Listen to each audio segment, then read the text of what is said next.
할렐루야.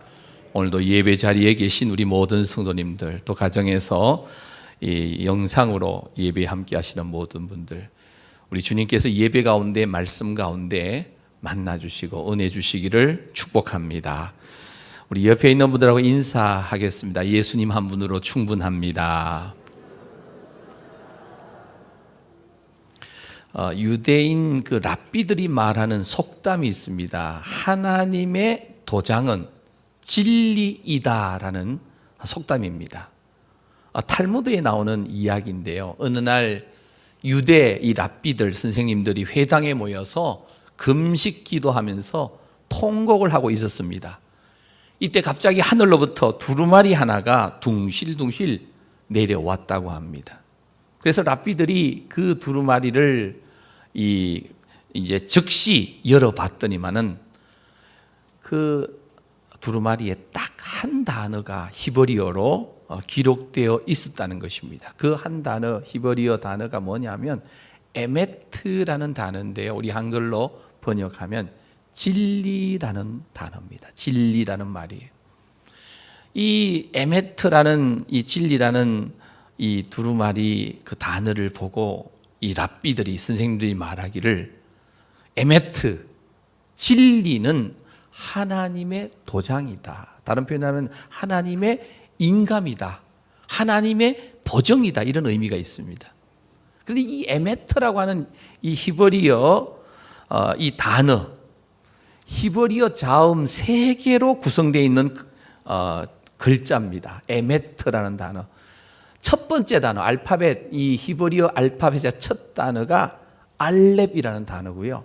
그리고 가장 중간에 이 mem이라는 단어가 있는데 그 중간 글자가 바로 들어갔고요. 그다음에 마지막 끝 히브리어 알파벳 마지막에 타우라는 단어인데 이 세 자음을 가지고 에메트라는 단어가 됐어요.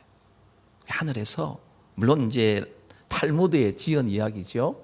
하늘에서 두루마리 하나가 내려왔는데 그게 바로 진리라고 하는 단어라는 거예요. 에메트라고 하는 단어. 자, 뭘 의미하냐? 하나님의 진리는 우리 인생의 첫 시작이고 그리고 인생의 모든 일생을 이끌어가는 과정이고 그리고 나의 인생의 마지막 끝날 때도 진리여야 된다라고 하는 의미입니다. 그래서 유대 랍비들이 주로 말하는 속담 속에 하나님의 도장은 진리이다. 하나님의 인감은 진리이다. 사실 성경에 요한계시록에 이 말씀이 있어요. 계시록 22장 13절에 보면 나는 알파와 오메가. 이 알파 오메가는 처음과 나중, 마지막이요 시작과 마침이라는 뜻이에요. 그래서 모든 만물이 주에게서 나오고 주로 말미암고 주에게로 돌아갑니다. 사도 바울이 로마서 11장에서 그렇게 말합니다. 그래서 인생의 처음도 진리 안에 있어야 되고 나의 전 일생을 진리의 말씀 안에 있어야 되고 나의 일생 마지막 특별히 이제 세상을 하직하고 영원한 천국에 갈 때도 진리 안에 있어야 된다. 이렇게 계시록 21장 6절 7절에 보면 이 똑같은 말씀이래요. 나는 알파와 오메가요. 처음과 마지막이라. 내가 생명수 샘물을 목마른 자에게 값 없이 주리니 이기는 자는 이것들을 상속으로 받으리라. 나는 그의 하나님이 되고 그는 내 아들이 되리라. 이 표현이 뭐예요? 진리 되시는 예수님 안에, 진리 되시는 하나님의 말씀 안에 살면서 일생을 보내는 자는 이기는 자로 이것들 어딜까요? 하나님의 나라를 영원한 천당을 상속으로 받게 된다. 나는 그의 하나님이 되고 그는 내 아들이 된다. 인류 역사 속에서 모든 사람들은 끊임없이 진리를 추구해 왔는데요. 진리 안에서 살고 진리 안에서 죽는 우리 송욱의 모든 가족들이 끝까지 진리 안에서, 진리 대신 예수님 안에서, 진리 대신 하나님의 말씀 안에서 승리하는 인생 꼭 되시기를 축복합니다. 오늘 현대인들 사고 속에요, 뿌리 깊게 파고들고 있는 현대주의 사상들 중에 이 포스트 모더니즘이라는 사상입니다. 절대 진리를 인정하지 않으려고 합니다. 성경 말씀이 절대 진리라고 하는 것을 믿지 않고 반항합니다. 너희 예수 믿는 사람들만 성경 말씀이 진리일 뿐이지 우리에게는 해당하지 않는다라고 생각합니다. 오늘 이 시대가 그런 시대예요. 심지어 신앙생활을 하고 있는 성도들 가운데서도 절대 진리를 인정하지 않고 성경 말씀 가운데 어떤 것은 내가 믿고 어떤 것은 믿지 않는다고, 마치 사사시대의 모습처럼 절대 진리 되시는 예수님과 하나님의 말씀을 인정하지 않으려고 하는 그러한 시대에 오늘 저와 여러분들이 살고 있어요. 이렇게 두면, 내버려 두면 사사시대의 모습을 그대로 닮아가게 되어 있습니다. 사사기 21장 25절입니다. 우리 함께 읽겠습니다. 시작. 그때에 이스라엘에 왕이 없으므로 사람이 각기 자기의 소견에 옳은 대로 행하였더라. 왕이 없단 말은 다스리는 자가 없다는 거예요. 우리 하나님의 그 다스림, 통치를 받지 않으면, 진리 되시는 예수님의 인도하심을 받지 않으면, 하나님의 말씀, 진리 되신 하나님 말씀의 인도함을 받지 않으면 사람들은 각자 자신의 정욕대로, 자기 소견에 옳은 대로, 내 생각에는 이게 옳다 싶으면 그대로 행하다 보니까 세상이 혼란스러워집니다. 지금 이 지구촌 전체를 덮고 있는 모든 사건 사고들, 일어나고 있는 천재지변들, 기후의 변화로 인한 여러 가지 현상들, 우리나라도 비가 너무 오지 않아서 많이 가물었어요. 농사 짓는 분들이 너무 힘들다는 말씀을 집사님들이 하시더라고요. 코로나 팬데믹 사태 같은 이 전염병, 각종 정신질환과 이름도 모를 여러 가지 희귀한 질병들이 끝없이 생겨나고 있어요. 뭐 원숭이, 두창 같은 이런 것도 어떻게 생겨났는지 지금 세계가 이렇게 번져나가고 있다고 그러죠. 이 시대, 이 세상의 혼란함은 절대 진리의 그 존재를 인정하지 않기에 일어나는 모습들입니다. 개인이든지 가정이든지 사회든지 국가이든지 간에 절대 진리의 존재를 인정하지 않으면 혼란스러워져요. 우리나라도 이 여러 가지 어려움이 많았던 역사를 가진 나라잖아요.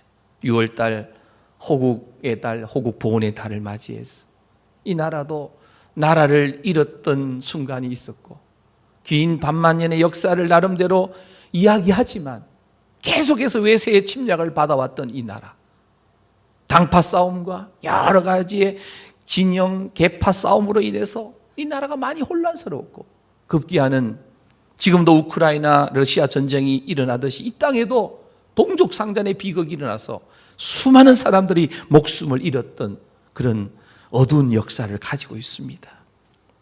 절대 진리를 인정하지 않으면 어느 곳이든지 간에, 개인이든 가정이든 사회든 국가든 간에 혼란함을 피할 수가 없다는 거예요.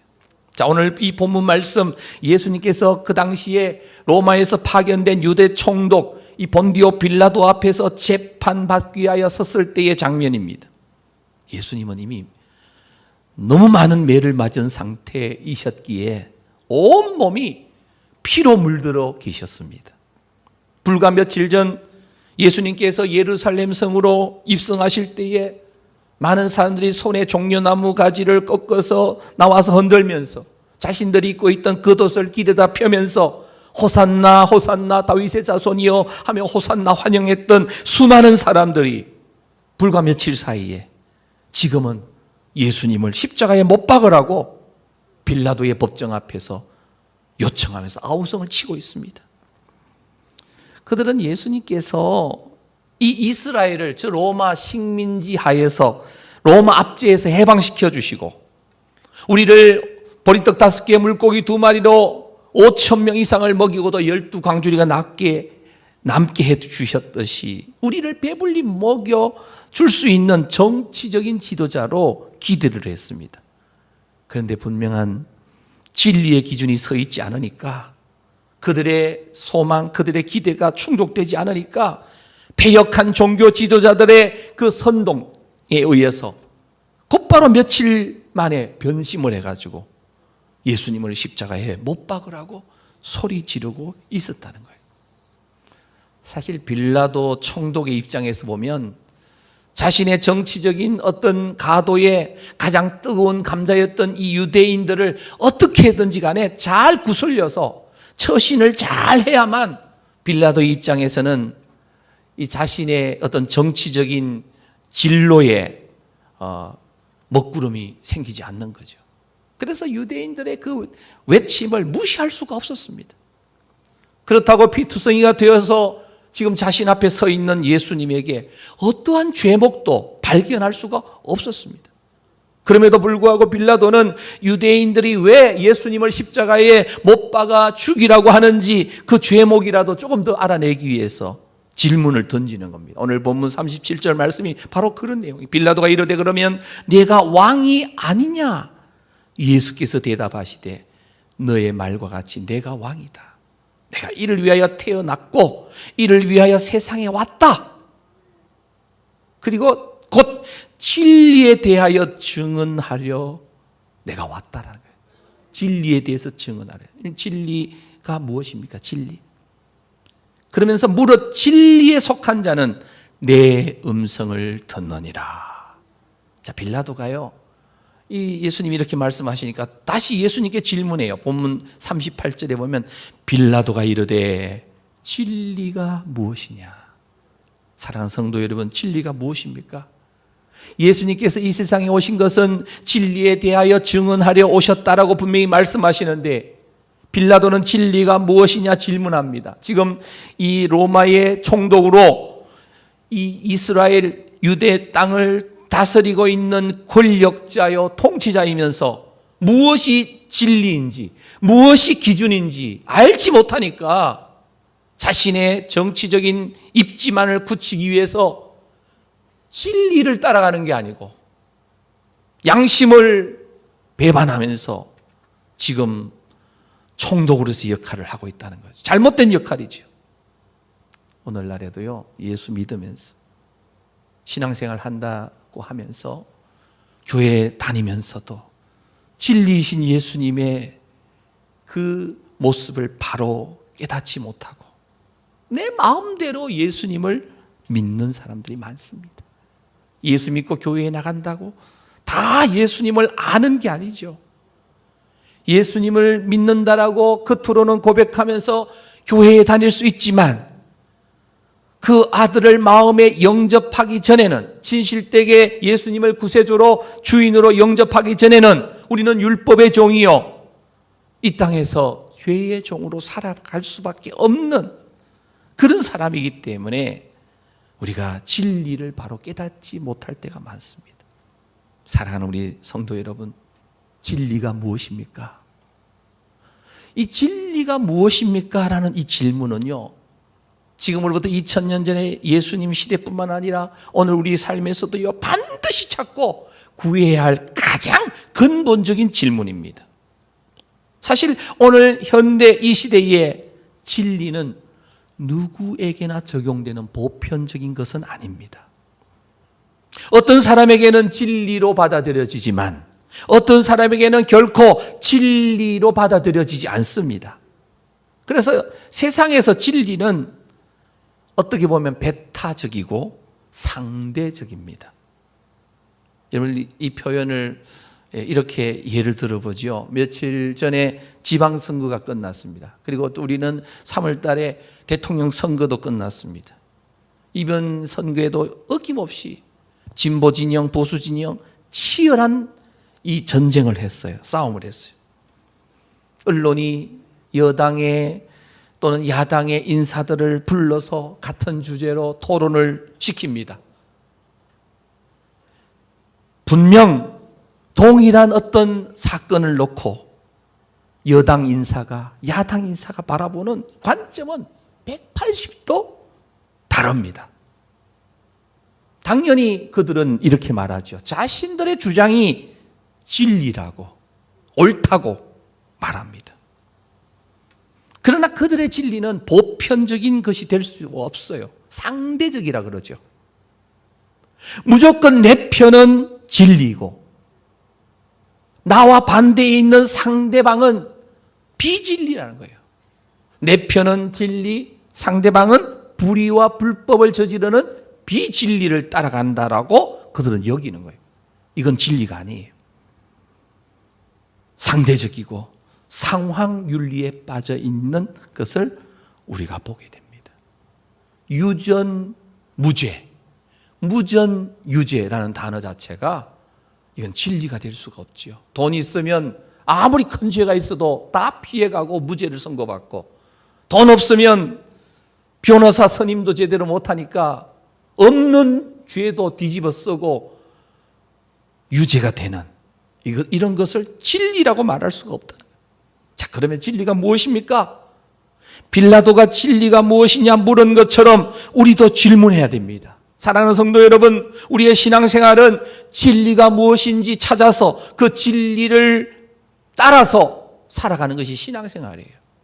이 신앙생활 자체가 어떤 종교, 여가 선용, 어떤 취미생활 아닙니다.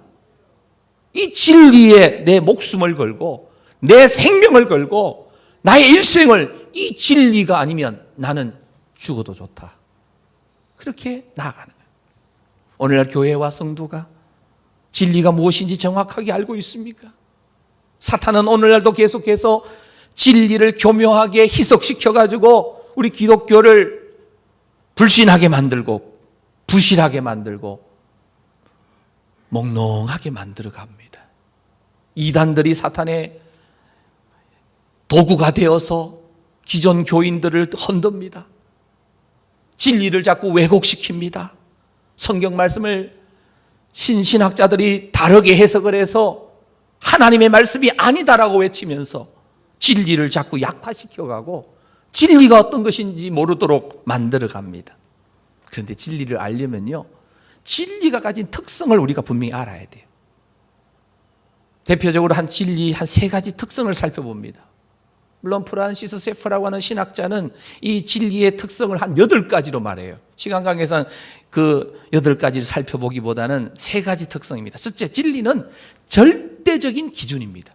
절대적인 기준이에요.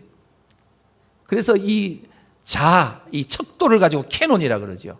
기준이 돼요.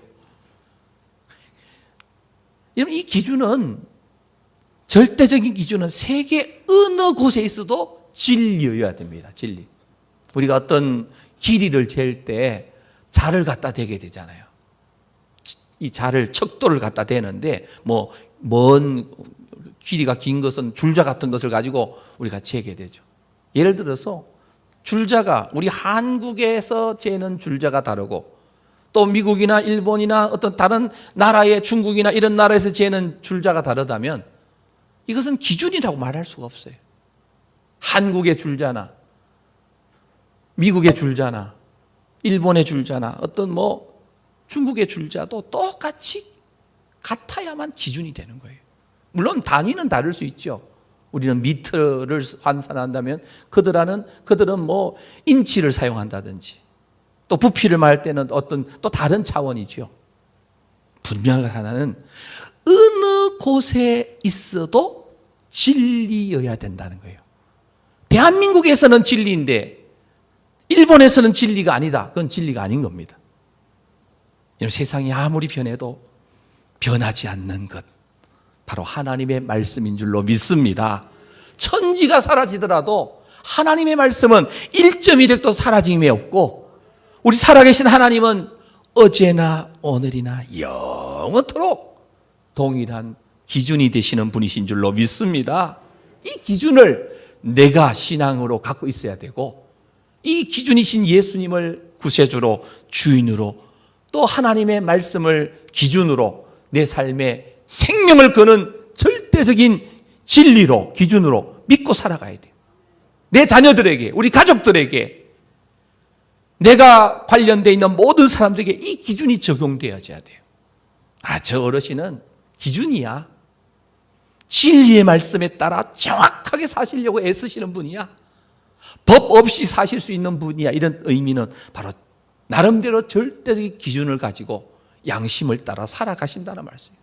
우리가 D6라는 단어를 요즘 가끔 들으실 겁니다. 우리 교회는 오늘부터 이 D6 커리큘럼이라고 하는 그 어떤 이 프로그램을 따라서 시스템을 따라서 성경을 배우게 되는데요.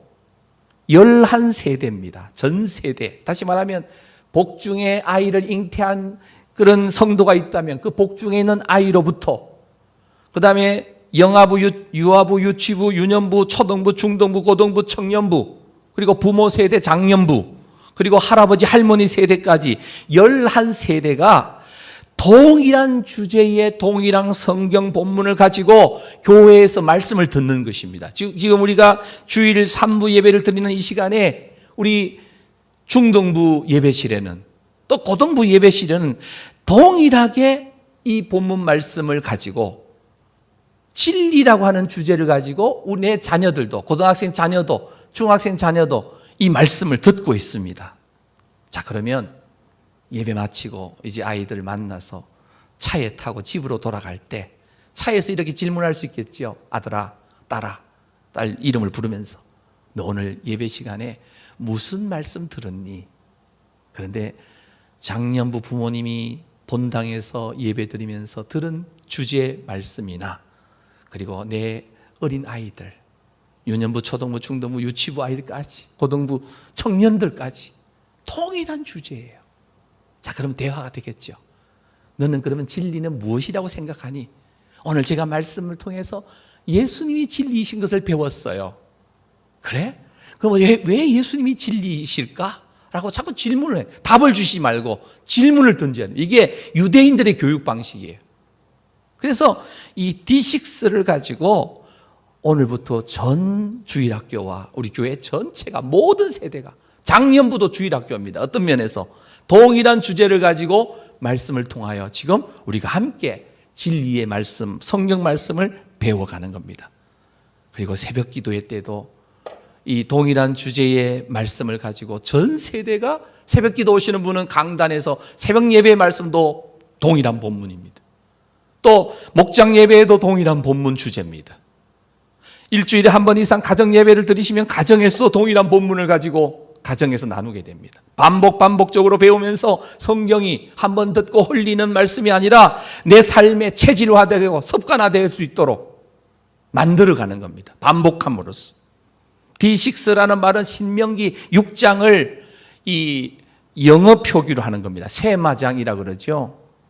그래서 이 영어의 듀터로노미라고 하는 듀터로노미라는 그 신명기의 첫자 D라는 단어와 6장 6을 써서 D6라는 그 단축 아이콘으로 우리가 D6 커리큘럼을 주일학교부터 모든 우리 할아버지 할머니까지 동일하게 신명기 6장을 근거로 하나님의 교육 명령입니다.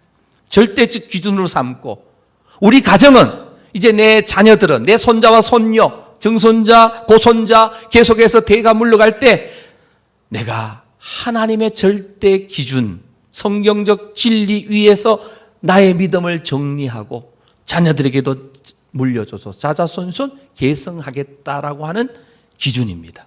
신명기 6장 4절 9절 말씀입니다. 우리 함께 읽겠습니다. 시작. 이스라엘아 들으라. 우리 하나님 여호와는 오직 유일한 여호와이시니 너는 마음을 다하고 뜻을 다하고 힘을 다하여 내 하나님 여호와를 사랑하라.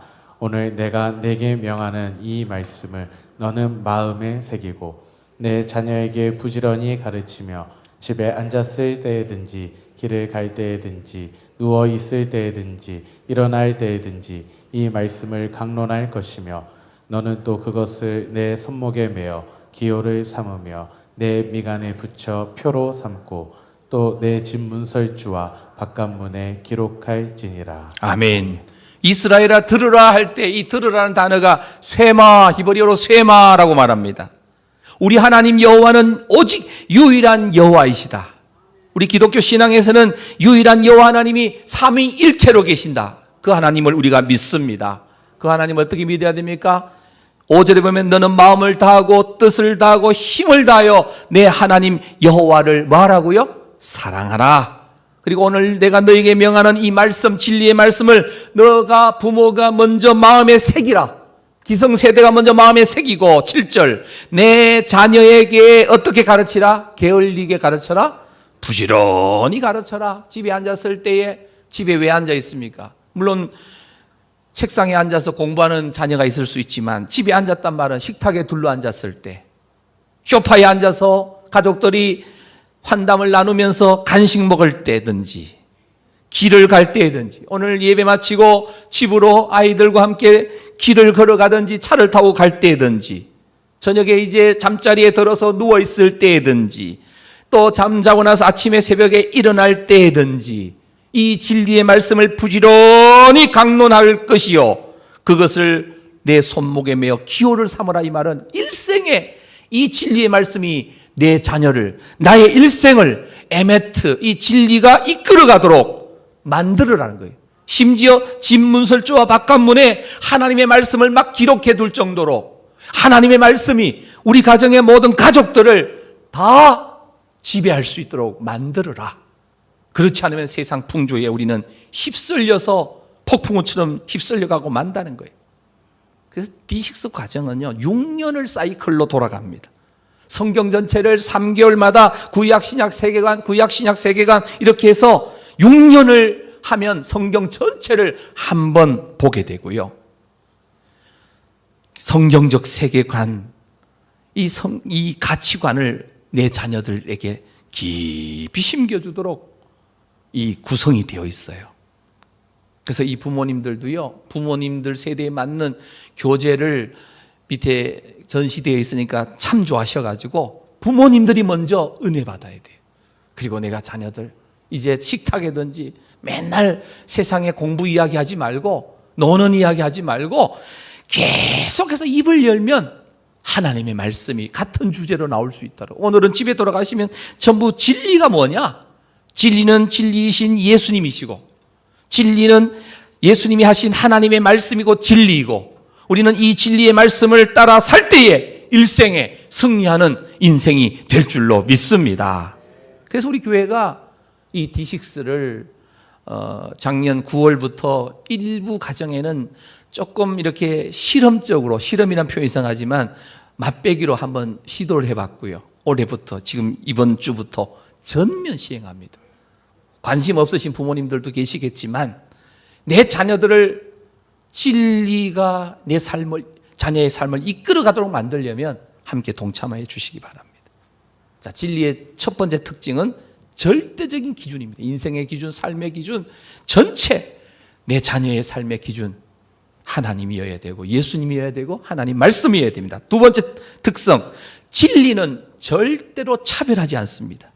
누구를 막론하고 존중하고 세우고 높입니다. 차별하지 않습니다. 가난하든 부하든 남자든 여자든 세상은 젠더 갈등을 일으켜서 지금 남자 여자들이 계속 싸워요. 그 정치인들이 가지고 노는 거예요. 배운 자나 못 배운 자나 흑인이나 백인이나 황인이나 진리는 결코 차별하지 않습니다. 유대인이나 헬라인이나 그 누구든지 간에 진리이신 예수님은, 진리이신 예수님의 말씀은 그를 믿는 자는 구원 얻고 천국 백성 되는 줄로 믿습니다. 이 진리의 세 번째 특성은요, 진리는 배타적이에요. 이것도 진리고 저것도 진리가 될 수 없어요. 진리에 속한 자와 속하지 않는 자가 아주 정확하게 구분됩니다. 명확한 기준인 예수 그리스도가, 또 예수 그리스도의 진리의 말씀이 우리 안에 들어오면 우리는 정확하게 명확하게 구분됩니다. 진리 안에 들어온 자는 자유를 누리지만 진리 밖에 있는 자들은 자유가 아니라 그게 방종이 되고 타락이 되고 말아요.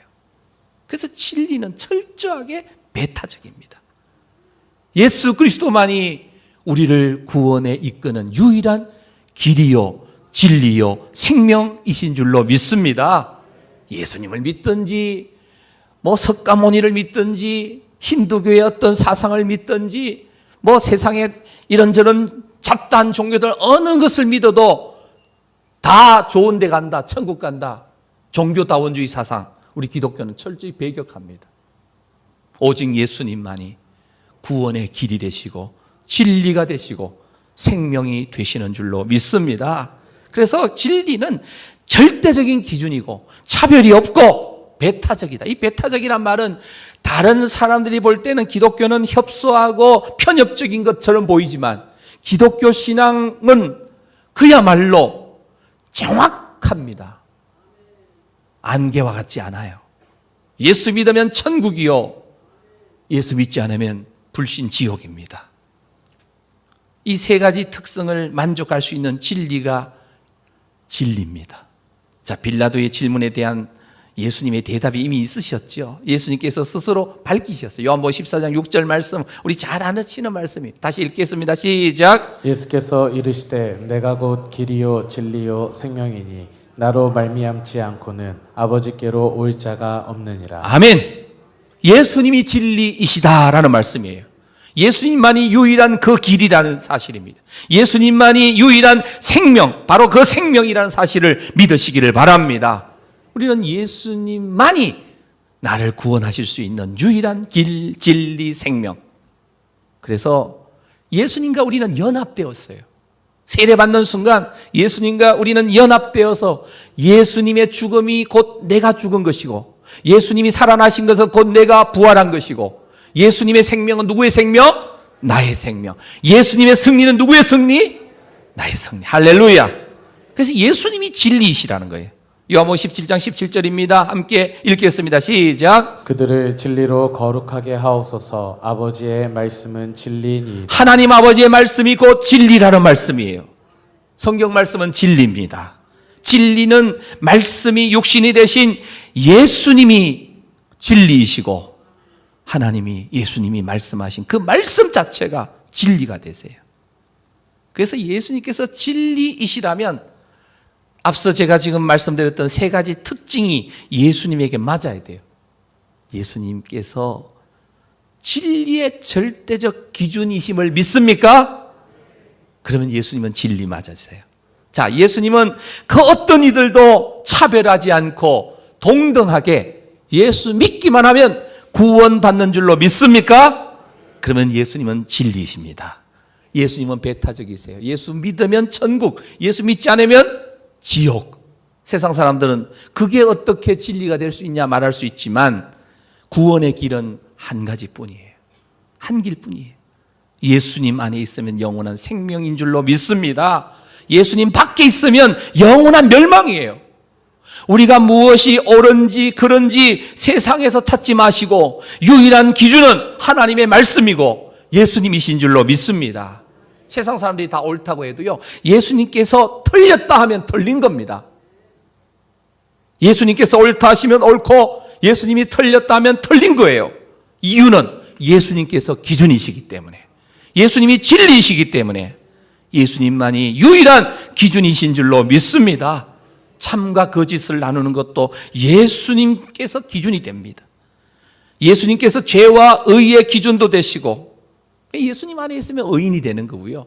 예수님 밖으로 나가면 악인이 되는 거예요. 이 진리를 깨달은 시편 구약의 성도가 외칩니다. 시편 2편 12절입니다. 우리 함께 읽겠습니다. 시작. 그의 아들에게 입맞추라. 그렇지 아니하면 진노하심으로 너희가 길에서 망하리니 그의 진노가 급하심이라.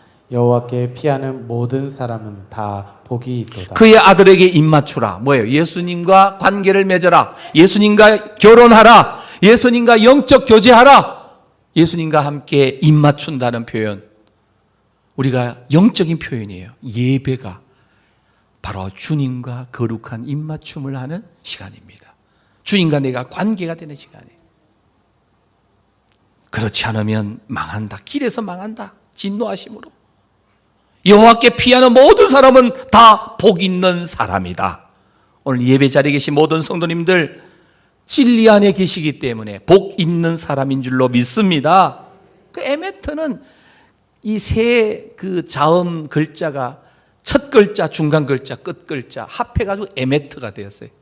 우리 인생 전체를 진리 되시는 예수님께 맞출 때에 우리 인생은 행복한 삶, 가치 있는 삶, 보람 있는 인생이 펼쳐질 줄로 믿습니다. 진리를 알고 진리 안에 거할 때 얻을 수 있는 유익이 있어요. 우리 주님이 하신 말씀입니다. 요한복음 8장 31절 32절에 보면 예수님께서 자기를 믿은 유대인들에게 말씀하시는데 너희가 내 말에 거하면, 이 말이 무슨 뜻입니까? 하나님 말씀을 진리로 믿고 따라가면 참으로 내 제자가 되고 진리를 알지니 진리가 너희를 자유롭게 하리라. 진리 안에 있을 때 자유를 누린다. 참 자유를 누린다는 거예요. 예수 믿으라고 하면 사람들이 그러죠. 친구들이 야, 예수 믿는 것 좋을 것 같긴 한데 예수 믿으면 나 너무 속박당할 것 같아서 나 예수 못 믿겠어. 주일날 어디에 놀러 가고 싶어도, 관광을 가고 싶어도, 가족들과 어디 가고 싶어도 예배 드리러 가야 되기 때문에 못 가잖아. 골프장에 가고 싶어도 골프 치러 못 가잖아 하면서 매인다고 생각해요. 여러분, 예수님께 속한 자유, 진정한 자유입니다. 예수님께 속하여 속박되어 있는 자유. 속박과 자유는 전혀 다른 어떤 느낌이잖아요. 묶인 것과 노임받는 것. 우린 예수님께 묶였어요.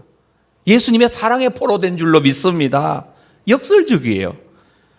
신앙생활 자체가 예수님의 그 사랑, 하나님의 사랑에 포로가 되어서 예수님과 내가 연합하고 예수님께 나의 인생을 다 맡기는, 예수님께 예속되는, 예수님께 속하는 그런 삶이에요. 세상 사람들이 볼 때는 주일날 예배당에 가서 앉아있고 그냥 찬송만 부르고 있고 기도만 하고 있는 것처럼 보이죠.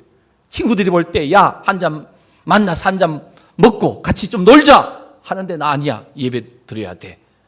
왠지 좀 친구들이 나를 측은하게 보죠. 여러분들, 예수 안 믿으면 매이지 않습니까? 자유를 누립니까? 그게 진정한 자유입니까? 사실은 예수님 안에 묶인 자유도 있고 예수님 밖에 묶인 자유도 있어요. 예수 안에 묶인 자유는 진정한 자유고 예수 밖에 묶인 자유는 자유 같은데 방종입니다. 진리를 벗어나서 하는 것은 결국은 혼란이 옵니다. 사실 묶이지 않은 사람이 없어요. 예수님에게 묶이느냐, 사탄에게 묶이느냐, 세상에 묶이느냐, 주님에게 묶이느냐. 교회 아니면 세상에 묶여 있어요.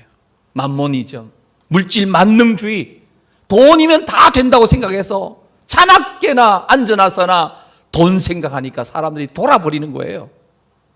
오늘 이 자리에 계신 모든 성도님들, 예수님만이 진리라고 생각하고 예수님 따라 승리하시기를 축복합니다. 세상의 명예, 권세, 부귀, 쾌락, 알코올, 어떤 도박이나 어떤 성이나 마약이나 탐욕이나 정욕 이런 데 묶이면 인생 끝입니다. 비참해지는 거죠. 돈을 얼마 벌면 돈에 욕심 없을 것 같습니까? 돈 벌어도 한이 없고, 사실 우리는 그 돈에 매여서 일생을 돈의 노예가 되어 살아가는 거예요. 돈이 필요 없다는 말 아닙니다. 돈은 내가 가치 있고 의미 있고 보람 있는 이 진리에 이끌려서 사용되어질 때 돈이 많으나 적으나 보람 있는 인생을 살게 되는 줄로 믿습니다. 그래서 우리가 진리 안에서 자유를 누린다는 이 말씀은 무엇입니까? 우리 인생은 죄의 종, 세상의 어떤 사탄의 종이 되어 있고 율법의 종이 되어 있으면 자유를 못 느껴요. 그런데 인류의 근본적인 문제인 이 죄에서 자유를 얻는 거예요. 진리 대신 예수님 안에 있게 되면 죄에서 벗어난 거예요. 사탄에게 벗어난 거예요. 사랑하는 성도 여러분, 진리를 아십니까? 진리에 속하셨습니까? 진리에 속했다면 우리가 심리적으로 또 안정감을 느낄 수 있어요. 사람들은요, 좋은 어떤 그 클럽에 어떤 공동체에 소속되기를 원해요. 인생은 어쩌면 일생 동안 소속의 선택의 연속입니다. 학교도 어느 학교에 소속되기를 원하는가? 직업도 어떤 내가 직업을 가져서 내가 그 직업군에 속할 것인가? 직장도 마찬가지고 결혼도 마찬가지고 신앙생활도 내가 어떤 신앙을 가질 것인가? 불교인가 기독교인가? 어떻게 보면 소속의 문제인데 오늘 이 자리에 앉아 계신 모든 성도님들은 유일한 진리이신 예수 그리스도를 믿는 기독교 신앙 안에 있다는 것을 바로 복인 줄로 믿으시기를 바랍니다. 신앙생활은 사실 이 행위가 아니라 사실 소속 싸움이에요. 내가 어디에 속하였는지를 확인하는 것이 바로 예배의 자리예요. 주일날 자꾸 예배당에 오지 않고 세상에 기웃거리면 죄송하지만 예수 믿는 것 같은데 또 예수 안 믿는 것 같고, 주일날 예배당에 건강한 몸으로 앉아 계신 자체가 예수님께 속한 확실한 증거임을 믿으시기를 바랍니다. 주일 성수하고 11조 드리고 그게 다 구별이에요. 하나님께 드리는 거예요. 내가 하나님께 속해 있구나. 나는 하늘에, 땅에 살아도 하늘에 속한 천국의 시민권을 가진 하나님의 아들과 딸이구나. 예배에 와서 확인하는 거예요. 찬송하며 확인하고, 예배 드리며 확인하고, 11조 드리면서 확인하고. 요한복음 8장 47절입니다. 우리 함께 읽겠습니다. 시작. 하나님께 속한 자는 하나님의 말씀을 듣나니 너희가 듣지 아니함은 하나님께 속하지 아니하였음이로다. 간단하죠. 하나님께 속한 자는 하나님 말씀이 들리게 돼 있고요, 듣지 않는 사람은 하나님께 속하지 않았다는 거예요. 내가 누구의 말을 듣는다 할 때 나는 그 사람에게 예속되어 있어요. 예속된단 말은 그 사람을 존경하든지 그 사람을 내가 어쨌든 신뢰하든지 그 사람을 따라가기 때문에 그 사람 말을 듣는 거예요. 부모님을 존경하면 부모님이 하신 말씀은 다 순종하는 겁니다. 하나님을 진실되게 신뢰하고 믿음으로 진리라고 믿고 따라가면 하나님이 주시는 모든 말씀은 하나도 놓치지 않고 들으려고 귀를 쫑긋하게 돼 있다는 거예요. 내 삶이 피폐하고 권고하는 것은 어쩌면 진리의 말씀을 떠나 살기 때문에 피폐하고 공고한 거예요. 오늘도 말씀 충만하시고 성령 충만하시기를 간절히 소망합니다. 소속되어 있으면 안정감이 있지만 소속이 되어 있지 않으면 불안한 겁니다. 진리이신 예수님께 소속된 것을 축하드립니다. 진리이신 예수님 안에 있는 것은 행복입니다. 우리는 이 땅에서 어느 날 이렇게 세상을 떠나게 되더라도 갈 곳이 준비된 분들이, 지난주 우리 두 분 갈래페 어르신들 두 분이 천국 가셨어요. 우리 서영숙 장로님과 또 홍종란 집사님 두 분이 가셨는데 두 어르신들 정말 믿음 안에 잘 계셨어요. 천국 가신 줄로 믿습니다. 우리도 그 갈 곳이 예비되어 있어요. 진리이신 예수님, 진리이신 하나님의 말씀 붙잡고 그 말씀에 순종하는 자, 갈 곳이 준비된 분들이에요. 어디에 속한 자가 되는 것이 가장 잘 사는 길일까? 진리에 속하셔서 주의 음성 들으면서 진리가 무엇인지 모르는 자들에게 그 진리를 증언하면서 살아가는 삶이 복된 삶이요, 가치 있는 삶이요, 의미 있는 삶인 줄로 믿습니다. 예수님은 진리에 대해서 증언하러 오셔서 바로 그렇게 우리를 구원하시기 위해서 십자가 위에서 당신의 모든 몸을 희생해 주셨습니다. 예수님께서 십자가에 달리시기 전 빌라도 앞에서 내가 세상에 온 것은 진리를 증언하러 왔다. 빌라도가 묻죠. 진리가 뭐냐? 야, 너 진리가 밥 먹여주냐? 진리가 너를 지금 살려주냐? 진리가 무엇이냐? 하는 의미 속에는 야, 너 진리 타령하고 있지만 지금 이 순간에는 내가 곧 진리야. 왜? 내가 너를 살릴 권한도 있고 죽일 권한도 있다라고 빌라도는 예수님의 그 모습을 무시하는 겁니다. 내가 지금은 재판을 하고 있는데 내 말 한마디면 너는 십자가에 죽을 수도 있고 다시금 살아날 수도 있어. 진리가 빌라도 자신인 줄 착각하는 거예요. 예수님이 힘이 없어 그곳에 서 계십니까? 예수님은 힘이 없으신 게 아니죠. 우리를 위해서 친히 보좌를 버리시고 낮고 낮은 이 땅에 오셔서 십자가 위에서 희생제물 되어 주신 줄로 믿습니다. 이 세상에 속한 나라였다면 내가 얼마든지 여기를 벗어날 수 있다라고 우리 주님은 말씀하세요. 그런데 이 세상에 속한 나라가 아니에요. 하나님의 나라예요. 영원한 천국입니다. 12영 더 되는 12군단이 되는 군대를 이끌어서 로마를 얼마든지 순식간에 진멸시킬 수 있지만 우리 주님은 그런 방법 사용하지 않으셨다는 거예요. 사랑하는 성도 여러분, 진리에 맞추셔서 인생을 살아가게 되시기를 축복합니다. 진리 되신 예수님을, 진리 되시는 하나님의 말씀을 삶의 기준으로 삼게 되시기를 축복합니다. 자녀들 영어 공부나 세상의 다른 학문 수학이나 다른 어떤 예능이나 많이 가르치려고 애쓰는 것보다 더 먼저 애써야 되는 것은 부지런히 진리이신 예수님을 소개하고 가르치고 말씀을 가르치고 그 말씀이 삶이 되도록 생활 체질화되도록 가르쳐서 이 아이들을 출가시켜야 되고 이 아이들을 세상에 내보내야죠. 이 시대는 너무나 흔들리고 있습니다. 세상의 기준이 삐뚤삐뚤거립니다. 예수님이 제시하신 기준, 그러나 절대로 시대가 흘러도 바뀌지 않습니다. 예수님은 어제나 오늘이나 동일하신 하나님이십니다. 2000년 전에 이 땅에 오셔서 공생의 사역하셨을 때나 2000년 뒤 21세기에 살고 있는 오늘 이 시대에도 우리 주님은 여전히 동일하신 진리 되시는 구주 예수님이신 줄로 믿습니다. 사랑하는 성도 여러분, 우리의 삶의 기준을 정확하게 명확하게 하시기 바랍니다. 예수님이 기준입니다. 하나님 말씀이 기준입니다. 이 절대 진리의 세상은 계속 공격을 해옵니다. 도전을 해옵니다. 크게 두 가지, 종교다원주의와 동성애입니다. 동성애. 여러분, 남자가 여자가 결혼해야 되는 것은 창조의 원리고 창조의 법칙이고 절대적 진리입니다. 그런데 이 시대에 세상은요, 그렇지 않다.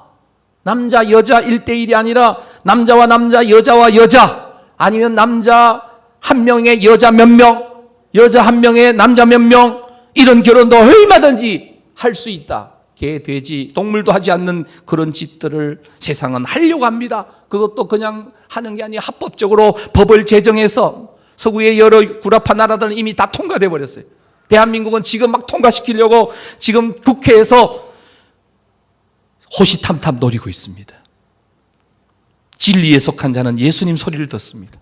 마귀를 따르는 자는 진리를 거부하고 해서는 안 될 짓들을 하고 해서는 안 될 그런 법들을 만들어가는 겁니다. 결국은 이 진리를 따라가는 사람들을 방해합니다. 불경건한 삶을 살게 하고 진리를 거짓으로 바꿔서 세상을 엉망진창으로 만들어버리는 게 사탄의 전략입니다. 혼돈과 무지와 거짓이 넘쳐나는 세상으로 만들고 있는 거예요. 국회에서 차별금지법을 통과시키려고 하고 우리 포천시에도 지금 인권조례 제정을 시도하고 있는데 시장님 명의로 이미 공포가 되었어요. 7일까지 어떤 의견서를 작성해서 제출해야 된다는 거예요. 그렇지 않으면 인권조례 제정을 그냥 감행하겠다는 거죠. 동성애가 성경적입니까? 비성경적입니까? 당연히 비성경적이죠. 성경은 동성애에 대해서 아주 강하게 반대합니다. 동성애는 죄다라고 로마서 1장 26절 이하에 말씀합니다. 하나님께서 그들을 부끄러운 욕심에 내버려 두셨다. 죄 때문에. 그들의 여자들도 순리대로 쓸 것을 바꾸어 영리로 쓰고 남자들도 순리대로 여자 쓰기를 버리고 서로 향하여 업력이 불듯하며 남자가 남자와 더불어 부끄러운 일을 하는 그것 때문에 상당한 보응을 그들 자신이 받았느니라. 동성애는요, 이 시대의 성적 타락의 극치입니다. 동성애가 창궐하면 희귀한 질병들이 많이 생겨나고 뭐 잘은 모르지만 원숭이 두창인가요? 그것도 결국은 그런 데서 나오지 않았나 그렇게 뉴스가 나오는 걸 봤어요. 기독교는 목숨을 걸고 동성애 합법화를 막아내야 됩니다. 학교 교단에서 동성애를 가르치는 일을 결코 일어나지 못하도록 이미 한국의 유치원의 어린아이들에게도 엄마 아빠가 남자 여자가 아니고 아빠가 여자고 엄마도 여자고 그런 경우도 이미 소개하고 있답니다. 유치원 그 그림책에. 교육감을 누구 뽑을 건가 기도하고 뽑아야 되는데 성경의 진리를 따라서 뽑는 게 아니고 양심을 따라서 뽑는 게 아니고 자기가 소속된 정당의 소속을 따라서 그 사람이 동성애를 합법화로 만들지 안 받을지 모르면서도 정치인을 뽑고 교육감을 뽑고 그렇게 뽑은 거예요. 사랑하는 성도 여러분, 이제 말씀 맺습니다. 세상 만사 우리에게 기준 없으면 흔들립니다. 청년들 기준이 흔들리지 않도록 내 자녀들 기준이 흔들리지 않도록 우리 부모님들이 제대로 심어줘야 돼요. 오늘부터 우리 또 피택 임직자들 오후 예배 마치고 훈련이 있고요. 청년들 제가 또 저녁 시간에 이 하나님 나라 제자 훈련 기독교 세계관 가치관으로 아이들을 좀 이렇게 훈련시키기 위해서 오늘부터 시작합니다. 청년들 위해 기도해 주시고 또 임직자들을 위해 기도해 주시고 격려해 주시고 축복해 주시고 또 청년들에게 좀 우리 좀 마음에 감동 오는 분들은 간식도 좀 사서 보내주시고 또 이렇게 알려주시면 우리 부목사님들께 여쭤보시면 됩니다. 제 말씀드린 우리 다음 세대 자녀 세대 어떤 경우에도 진리이신 예수님 떠나지 않도록 진리 되시는 예수님의 말씀 떠나지 않도록 사랑하는 성도 여러분 이왕 예수 믿는 것 확실하게 믿게 되시기를 축복합니다. 차지도 않고 더 뜨겁지도 않고 미지근한 상태로 살아서는 안 됩니다. 하나님께서 주신 말씀 앞에서 진리를 알고 또 진리의 말씀 안에 머물면서 이 생명의 말씀에 나의 운명과 생명을 걸고 순종하며 따라감으로 영원한 하나님의 나라 지금 이 현 세상에서도 부분적이지만 지점으로 경험하고 우리 주님 부르실 때 영원한 저 천국에 들어가기까지 진리이신 예수님 손 꼭 붙잡고 말씀 안에 거하면서 성령의 인도하심을 따라서 끝까지 순종함으로 최후 승리 얻으시는 우리 성우 믿음의 가족들 다 되시기를 주님의 이름으로 축복합니다.